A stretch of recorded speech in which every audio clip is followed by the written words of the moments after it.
देखिए अगला क्वेश्चन आपको दे रखा है, किस मुगल सम्राट ने कोटा के शासक भीम सिंह कोटा के शासक कब रहे थे? 1707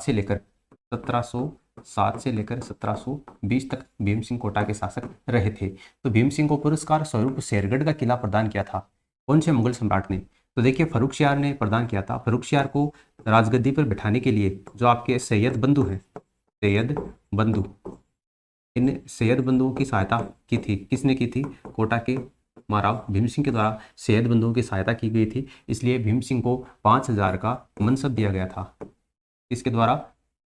फर्रुखशियार के द्वारा। फर्रुखशियार ने भीम सिंह को 5000 का मनसब दिया था और शेरगढ़ का किला प्रदान किया था। तो आपका फर्रुखशियार इसका आंसर हो जाएगा।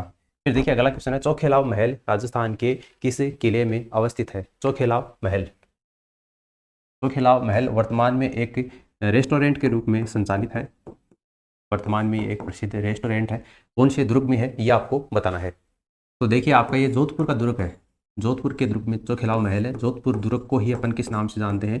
मेहरानगढ़ दुर्ग के नाम से जानते हैं। और ये कौन सी पहाड़ी के ऊपर बना हुआ है? तो ये चिड़ियाटूप पहाड़ी के ऊपर बना हुआ है। चिड़ियाटूप पहाड़ी के ऊपर बना हुआ है। इस मेहरानगढ़ दुर्ग का निर्माण किसने करवाया था? राव जोधा ने करवाया था। राव जोधा ने मेहरानगढ़ दुर्ग का निर्माण कब करवाया था? तो 12/5/1469 को करवाया था। चिड़ियाटूप पहाड़ी के ऊपर है और चौखेलाव महल आपका जोधपुर दुर्ग यानी कि मेहरानगढ़ दुर्ग में स्थित है। फिर अगला क्वेश्चन है, जादरापाटन में नवलखा दुर्ग की नींव किसने रखी थी? ये आपको बताना है। इसको नवलखा दुर्ग इसलिए कहा जाता है क्योंकि इसके निर्माण में अत्यधिक खर्चा आया था। इसके निर्माण में अत्यधिक खर्चा आया था और जो चीज़ जिसके निर्माण में बनावट में अत्यधिक पैसा खर्च होता है उसको अपन नवलखा के नाम से जानते हैं। तो अत्यधिक खर्चा होने के कारण इसको नवलखा दुर्ग कहा जाता है। इसका निर्माण 1860 में शुरू हुआ था। 1860 में इसका निर्माण शुरू हुआ था और इसका निर्माण कार्य किसने शुरू करवाया था? पृथ्वी सिंह ने शुरू करवाया था। तो पृथ्वी सिंह आपका इसका आंसर हो जाएगा। ठीक है, उसके बाद में देखिए अगला क्वेश्चन है, निम्नलिखित में से आपको मिलान करना है। एक तरफ आपको महल दे रखे हैं और वो महल कौन से स्थान पर है और नीचे दिए गए सही कोड के आधार पर आपको चयन करके बताना है। देखिए मुबारक महल वैसे राजस्थान में दो हैं, एक जयपुर में है और एक आपका टोंक में है। लेकिन आपको यहाँ पर सुनहरी कोठी दे रखी है। तो सुनहरी कोठी आपको कहाँ पर है? टोंक में है सुनहरी कोठी। और मुबारक महल कहाँ पर आपका? जयपुर में है। ये मुबारक महल वेलकम महल जयपुर वाला है जो कि आपका मुगल और राजपूत शैली में बना हुआ है। रेशमा महल आपका कहाँ पर है? सीकर में है। और एक थंबिया महल कहाँ पर आपका? डूंगरपुर में है। एक थंबा महल तो मंडौर जोधपुर में है और एक थंबिया महल है वो आपका गेप सागर झील के किनारे डूंगरपुर में स्थित है। तो पहले का चौथा हो जाएगा। पहले का चौथा आपको देखिए इन दो में दे रखा है तो तीसरा चौथा तो कैंसिल हो गया। फिर दूसरे का दूसरा हो जाएगा, दूसरे का दूसरा इसमें दे रखा है और फिर आपका ये आंसर आ जाएगा। ठीक है, मुबारक महल आपका जयपुर में है, सुनहरी कोठी टोंक में है, रेशमा महल आपका सीकर में है और एक थंबिया महल आपका डूंगरपुर में है। अगला प्रश्न देखिए, एक तरफ आपको छतरी दे रखी है और वो छतरी कहाँ पर स्थित है ये आपको बताना है। 84 खंभों की छतरी कोटा में है क्या? नहीं है। 84 खंभों की छतरी कहाँ पर है? बूंदी में है। बूंदी के शासक अनिरुद्ध सिंह के द्वारा इसका निर्माण करवाया गया था। अनिरुद्ध सिंह के द्वारा 84 खंभों की छतरी का निर्माण बूंदी जिले में करवाया गया। ब्राह्मण देवता की छतरी कहाँ पर है? मंडौर में है। बिल्कुल, ब्राह्मण देवता की छतरी मंडौर जोधपुर में है। और मामा भांजा की छतरी जयपुर में थोड़ी है। मामा भांजा की छतरी कहाँ पर आपकी? जोधपुर में है। जोधपुर के शासक हुए थे महाराजा अजीत सिंह। तो अजीत सिंह के द्वारा इसका निर्माण करवाया गया था, मामा भांजा की छतरी का निर्माण। तो ये जयपुर में ना होकर जोधपुर में है। और कुंवर पृथ्वीराज की छतरी कहाँ पर आपकी? कुंभलगढ़ दुर्ग में। बिल्कुल सही आपको दे रखा है। तो इसमें आपको गलत युग में पहचानना था। तो पहला आपका इसमें गलत है और तीसरा आपका इसमें गलत है।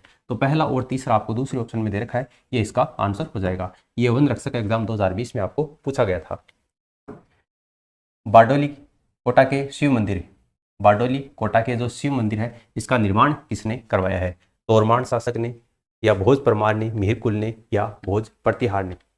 बारडोली के शिव मंदिर। देखिए बारडोली के जो शिव मंदिर है वो कितने मंदिरों का समूह है? 9 मंदिरों का समूह है। 9 मंदिरों का समूह है और इसका जो निर्माण है वो आपके मिहिर कुल ने करवाया है। और यहाँ पर ये जो शिव मंदिर है इसमें भगवान शिव की नटराज स्वरूप की मूर्ति है। तो ये भी आपको ध्यान में रखना है, नटराज स्वरूप की मूर्ति है। नटराज स्वरूप की मूर्ति भगवान शिव की। और इस बारडोली के जो शिव मंदिर है इसकी खोज किसने की थी?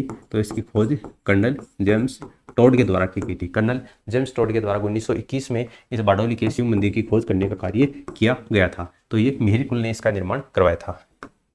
अगला प्रश्न है, सूची फर्स्ट को सूची सेकंड से मिलान करना है और नीचे दिए गए कोड के आधार पर सही विकल्प आपको बताना है। एक तरफ आपको ये व्यक्तियों के नाम दे रखे हैं, लेखक हैं, और दूसरी तरफ कौन सी जो रचना है वो कौन सी लेखक की है ये आपको बताना है। तो गोविंद की जो रचना है वो आपकी द्वार दीपिका है। गोविंद की रचना कौन सी है?